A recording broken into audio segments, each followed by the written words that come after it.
In today's video, I'm going to teach you how to group Excel rows and columns with Alt+Shift+Arrow, not hide them. Open Microsoft Excel on your desktop and open the sample workbook so you can follow along in the sheet. We're going to start by looking at the difference between hiding rows and grouping them because they behave very differently inside a worksheet. Click the row number 3 on the far left. This is the laptop row. Now hold Shift, and while holding Shift, click the row number 5, which is the tablet row. That selects rows 3 through 5 together, which are the electronics detail rows.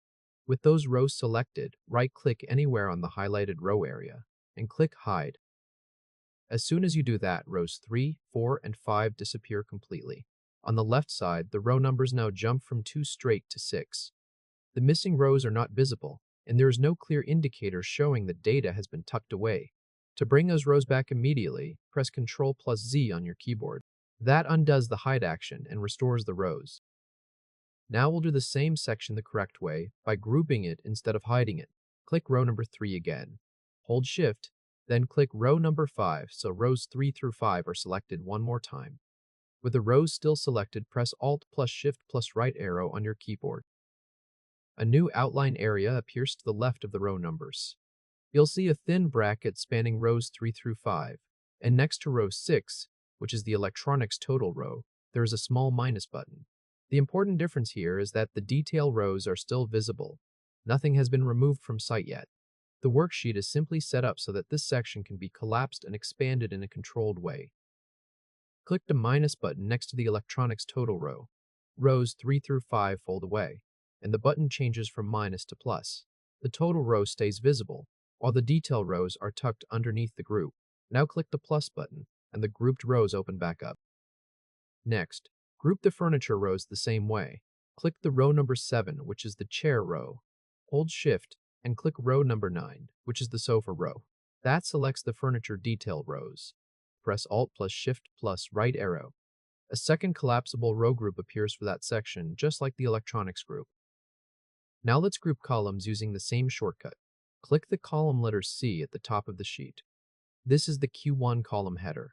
Hold Shift, then click the column letter F, which is the Q4 column header. That selects columns C through F together. Press Alt+Shift+Right arrow. A horizontal outline bar now appears above the column letters. You'll see a minus button next to column G, which is the year total column. This means the quarter columns can be collapsed together while keeping the yearly total visible on the right. Click the minus button above the column letters. The quarter columns collapse out of view as a group. Column G remains visible, so the year total stays on screen. Click the plus button, and the quarter columns expand again. Now remove that column group. Click the column letter C. Hold Shift, then click the column letter F to select the group columns again. Press Alt+Shift+Left arrow. The outline above the columns disappears, which means the group has been removed. The columns and their data stay exactly where they are.